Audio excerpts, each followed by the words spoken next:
Bismillahirrahmanirrahim. Assalamualaikum warahmatullahi wabarakatuh. Alhamdulillahirabbil alamin wa bihi nasta'in ala umuri dunya waddin. Allahumma shalli wa sallim ala sayyidina Muhammadin wa ala alihi wa sahbihi ajma'in. Amma ba'du. A'udzu billahi minasyaitonir rajim. Ya ayyuhalladzina amanu kutiba alaikumus shiyam kama kutiba alal ladzina min qablikum la'allakum tattaqun. Wa qala Rasulullah sallallahu alaihi wasallam, man shama ramadhana imanan wa ihtisaban ghufira lahu ma taqaddama min dhanbihi. Sadaqallahul azim wa sadaqa rasuluhu al-azim. Wa sadaqa rasuluhu sallallahu alaihi wasallam. Bapak-bapak, ibu-ibu, hadirin rahimakumullah. Alhamdulillah, kita sangat bersyukur kepada Allah Subhanahu wa taala. Kita bersama-sama dalam kesempatan bulan ini masih diberikan kekuatan, kesempatan serta hidayah oleh Allah Subhanahu wa taala untuk bersama-sama menjalankan salah satu ibadah yang sangat agung, ibadah puasa di bulan Ramadan. Semoga beberapa hari yang sudah lewat kita laksanakan puasa, Allah Subhanahu wa taala menerima ibadah kita, puasa kita, salat tarawih kita, sedekah kita, dan lain-lain ibadah yang kita lakukan. Hadirin rahimakumullah. Ramadan berisikan berbagai macam ibadah berupa sedekah, selain daripada ibadah berpuasa, sedekah, salat tarawih, dan termasuk di dalamnya adalah ibadah melakukan i'tikaf.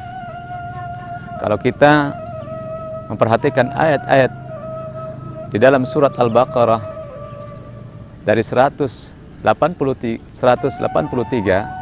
sampai 187, maka kita akan mendapatkan ibadah-ibadah yang terkandung di dalam bulan Ramadan itu. Yang pertama tentu kutiba alaikumus syiyam, ibadah puasa. Lalu di sana disebutkan tentang faman tatawwa'a khairan fahuwa khairul lahu, yaitu fidyah, bersedekah. Lalu ada kalimat syahrul ramadan alladzi unzila fihi al-Qur'an. Ada Al-Qur'an. Sehingga di bulan Ramadan kita bertadarus Al-Qur'an, bertilawah, mengkaji, memperdalam, memahami maknanya. Kemudian pada ayat berikutnya ada kalimat a'udzubillahi minasyaitonir rajim, wa idza sa'alaka ibadi anni fa inni qarib. Jika hambaku bertanya kepadamu ya Rasulullah tentang aku, maka katakanlah aku dekat. Jadi Allah mendekat. Kemudian untuk apa? Agar Allah menjawab doa-doa hamba-hambanya. Oleh karenanya, ujibu da'watad da'i idza da'an. Aku akan merespon, aku akan menjawab, aku akan mengkabul doa dari hamba-hambaku yang berdoa. Jadi ada ibadah doa wabil khusus menjelang buka puasa, pada saat kita sedang melakukan sahur. Dan sepanjang kita melakukan puasa adalah waktu-waktu yang mustajab. Hadirin rahimakumullah, di akhir ayat tentang puasa Allah menyebutkan tentang satu ibadah yang lain, ya, sebagai puncak dari kegiatan Ramadan kita. Apa itu? Yaitu ibadah beriktikaf di masjid. Wala tubashiruhunna wa antum aakifuna fil masajid. Ini ayat yang memberikan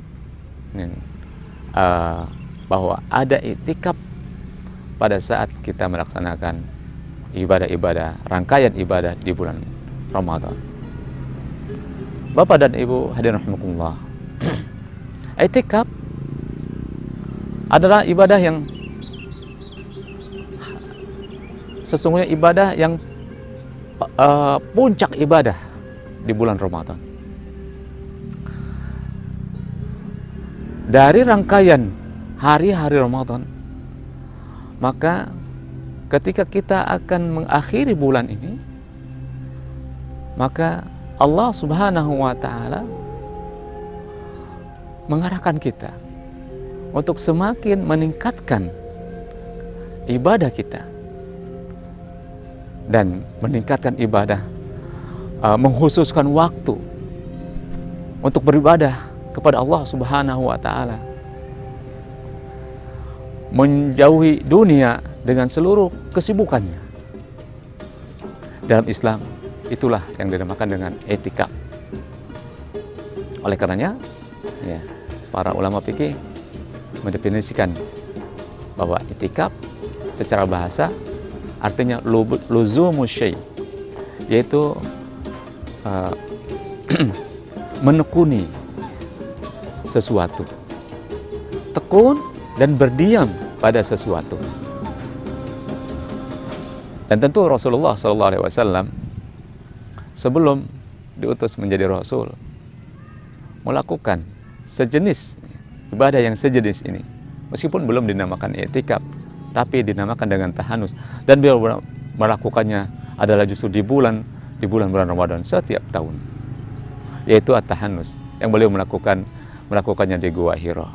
Dan kemudian Allah Subhanahu wa Ta'ala memuliakan beliau dengan diturunkannya wahyu dan diangkatnya beliau menjadi Rasul. Hadirin rahimakumullah. Maka di akhir bulan Ramadan kita sisihkan sebagian dari waktu-waktu kita untuk melakukan i'tikaf. Dalam satu riwayat bahwa orang yang menghidupkan suatu sunnah Rasulullah SAW yang sudah punah, dan kita melihat i'tikaf ini mulai lagi dihidupkan oleh kaum muslimin setelah sekian lama kurang semarak i'tikaf ini. Tapi insya Allah dengan kita menghidupkan kembali, maka kita akan mendapatkan dua pahala. Yang pertama adalah pahala i'tikaf itu sendiri, dan yang kedua adalah pahala menghidupkan sunnah i'tikaf. Hadirin rahimakumullah. Jadi i'tikaf adalah luzumus syai', menempati tekun kepada sesuatu. Ketika Nabi Ibrahim alaihissalatu wassalam melihat bangsanya, kaumnya menekuni patung-patungnya, beliau bertanya kepada mereka, "Ma hadhihi tamathilul lati antum laha akifun?" Ini patung-patung apa ini yang kalian di situ beriktikaf? Jadi orang-orang pagan, orang-orang menyembah berhala zaman dulu, dorongan agamanya, dorongan rohaninya menginginkan suatu suasana bersendirian dengan Tuhan mereka. Maka karena ini adalah bagian dari naluri manusia untuk dekat dengan Tuhannya, maka alhamdulillah Islam menyalurkan naluri ini dengan ibadah i'tikaf. Yang tentu kemudian ya ibadah ini diatur secara fikih, mulai dari rukun, kemudian syarat, ya, kemudian tata caranya. Pertama, rukun i'tikaf. Tentu syarat i'tikaf ya muslim, balik, ya, berakal, ya. Adapun rukunnya ya dua. Yang pertama adalah niat, melakukan niat. Kita berniat untuk beriktikaf, ya, ditentukan berapa lamanya, sehari, 2 hari, ya. tentu di bulan Ramadan ini kalau dengan kita mengikuti sunnah, maka salah satunya sunnah Rasulullah SAW. Di setiap bulan Ramadan beliau melakukan i'tikaf selama 10 hari. Sebagaimana hadis yang diriwayatkan oleh istri-istri beliau seperti Sofia, ya, Aisyah. Sofia radhiyallahu anha mengatakan karena Rasulullah SAW mu'takifan fil ashril awakhir min Ramadan fil masjid.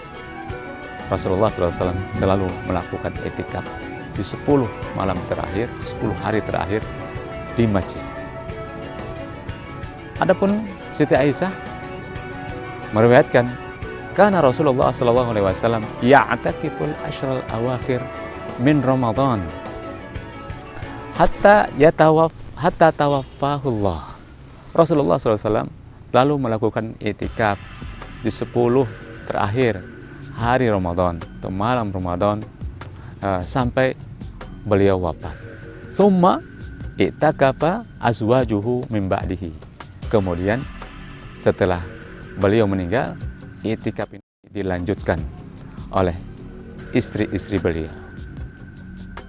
Hadirin hadirat rahimakumullah. Jadi i'tikaf merupakan kebiasaan Rasulullah SAW sejak pindah ke Madinah sampai beliau meninggal dunia. Oleh karena itu mari kita hidupkan lagi sunnah ini dengan melakukan i'tikaf, ya, mulai masuk malam 21 sampai akhir Ramadan, insya Allah. Tetapi bagi yang berhalangan, alhamdulillah ternyata i'tikaf ya bisa dilakukan. Dalam riwayat disebutkan Sayyidina Umar radhiyallahu taala anhu mengatakan kepada Rasulullah, ya Rasulullah, nazartu fil jahiliyah. Aku waktu masih jahiliyah pernah bernazar an atakifa yauman aw lailatan, untuk melakukan i'tikaf satu malam di Masjidil Haram. Jadi mereka sudah melakukan i'tikaf ya sebelum Islam. Ya. Maka Rasulullah menjawab, aufi binazarik. Kalau engkau sudah bernazar, maka lakukanlah atau penuhilah nazarmu itu.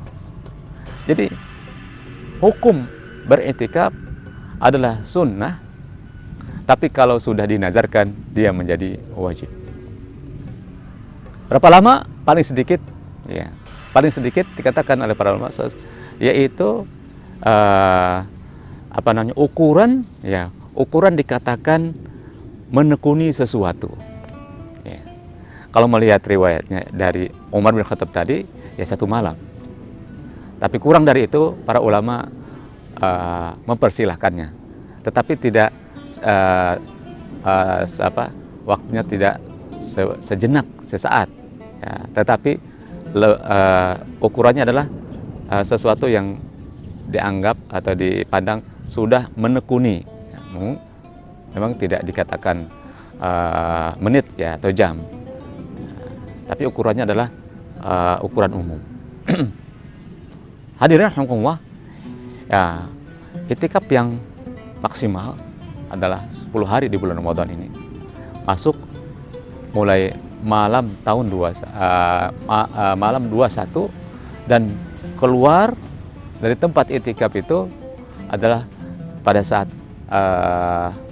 Idul Fitri, pada saat khatib naik ke mimbar. Itu yang sempurna. Tapi jika kurang dari itu, maka itu tidak apa-apa. Hadirin rahimakumullah, apa yang dilakukan pada saat orang beriktikaf? Banyak. Semua jenis ibadah, semua macam ibadah. Intinya adalah tekun bersama Allah Subhanahu wa taala. Tekun bersama ibadah di masjid itu. Ya, mulai salat sunnah yang lain, membaca Al-Quran, kemudian talabul ilm, cari ilmu, zikir, ya. Demikian berpindah dari satu ibadah kepada ibadah yang lain. Hadirin rahimakumullah, apa yang bisa atau peluang apa yang bisa didapatkan oleh orang-orang yang beriktikaf? Kalau kebanyakan orang di hari-hari terakhir Ramadan, ya, mereka mungkin banyak yang pergi pulang kampung. Sehingga bisa jadi ya kehilangan kesempatan untuk mendapatkan malam Lailatul Qadar. Nah, orang-orang yang beriktikaf punya peluang yang sangat besar untuk bisa menghidupkan malam Lailatul Qadar dan mendapatkan kebahagiaan di malam itu. Kenapa? Karena dia sudah berada di tempat ya yang penuh dengan ibadah kepada Allah Subhanahu wa taala. Penuh dengan aktivitas ruhiyah, sehingga sangat berpeluang untuk dapat malam itu. Hadirin Allah, jika seseorang bisa mendapatkan malam itu, maka malam Lailatul Qadar itu, maka buatnya sudah mendapatkan kebaikan lebih daripada 1000 bulan, sebagaimana firman Allah Subhanahu wa taala. A'udzubillahi minasyaitonir rajim. Bismillahirrahmanirrahim. Inna anzalnahu fi lailatul qadar. Sungguh kami telah turunkan dia di malam Lailatul Qadar. Malam Lailatul Qadar khairun min alfi syahr. Lebih baik daripada 1000 bulan. Bapak dan ibu-ibu semuanya, semoga Allah Subhanahu wa taala memberikan kepada kita kesempatan walau sekali seumur hidup untuk melakukan i'tikaf. Setelah kita masuk ke masjid, apa yang kita lakukan? Tentu masuk ke masjid kita dalam keadaan bersuci, lalu melakukan niat. Niat ingin melakukan i'tikaf. Ya, berapa hari? Sehari, 2 hari, 10 hari. Ya. Kemudian setelah itu masuk melakukan ibadah-ibadah. Ya. Apa yang dapat membatalkan i'tikaf? Yang pertama, i'tikaf itu batal kalau kita keluar masjid tanpa keperluan, tanpa uzur. Oleh karenanya, i'tikafnya sangat khas, tidak keluar masjid. Apa uzur atau keperluan yang membolehkan seorang yang sedang beriktikaf untuk keluar dari masjidnya? Yang diantaranya adalah jika di masjid tidak ada kepanitiaan untuk membuat makan, ya, menyiapkan makanan, maka kita boleh keluar ke warung atau ke rumah untuk makan. Ya. Begitu juga dengan MCK, mandi, ya, bersuci dari hadas maupun dari najis. Yang kedua adalah yang dapat membatalkan i'tikaf adalah melakukan hubungan suami istri. Misalnya pulang ke rumah untuk keperluan cuci ganti baju atau makan sahur, tapi kemudian melakukan hubungan suami istri, maka i'tikafnya menjadi batal. Oleh karena itu, ya, dalam hadis-hadis disebutkan bahwa kalau Rasulullah SAW sudah masuk 10 malam terakhir, maka beliau diceritakan syadda zarahu, yaitu mengencangkan kainnya. Itu sebagai satu kinayah bahwa beliau menghindari hubungan suami istri. Bapak dan Ibu, hadirin hadirat rahimakumullah, dengan beriktikaf, insya Allah seorang yang melakukannya menemukan malam Lailatul Qadar. Yang pertama, yang kedua, dia telah menghidupkan sunnah Rasulullah SAW yang mulai punah. Dan yang ketiga, dia akan mendapatkan suasana ruhani seperti baterai, ya, itu tercas kembali full. Insya Allah 10 malam atau beberapa malam melakukan i'tikaf, insya Allah itu menjadi satu kekuatan ruhani, ya, satu kekuatan spiritual yang akan sanggup untuk bertahan dengan godaan-godaan hari-hari atau 1 tahun ke depannya untuk kembali ke Ramadan dan mencas kembali dengan i'tikaf di tahun berikutnya. Bapak dan Ibu semua, mudah-mudahan Allah Subhanahu wa taala memberikan kepada kita kesempatan untuk dapat melakukan ibadah yang mulia ini sehingga kita keluar dari Ramadan dengan membawa banyak sekali kebaikan, dengan membawa banyak penghasilan yang kita lakukan di bulan ini, dan kita termasuk orang-orang yang bersyukur, ya, wa'alakum tashkurun, yang ada di dalam ayat tentang puasa itu, wa'alakum tashkurun, sehingga kalian termasuk orang-orang yang bersyukur pada Allah Subhanahu wa taala. Diberi kesempatan, dipakai. Diberi peluang, diambil. Kita menantikan kesempatan itu. Kita menantikan peluang itu datang. Pada saat peluang itu telah sampai, kesempatan itu telah datang, lalu kita sia-siakan, maka itu bukan orang-orang yang bersyukur. Nah, semoga saja kita mampu untuk melaksanakan itikaf walaupun beberapa hari. Insya Allah, ya, yang sudah terbiasa melakukannya, insya Allah akan ketagihan, ya, dan berharap bisa melakukannya berkali-kali, bahkan terus-menerus. Wallahu ta'ala a'lamu bishawab. Hadanallahu yakum jami'an walaupun minkum. Wassalamualaikum warahmatullahi wabarakatuh.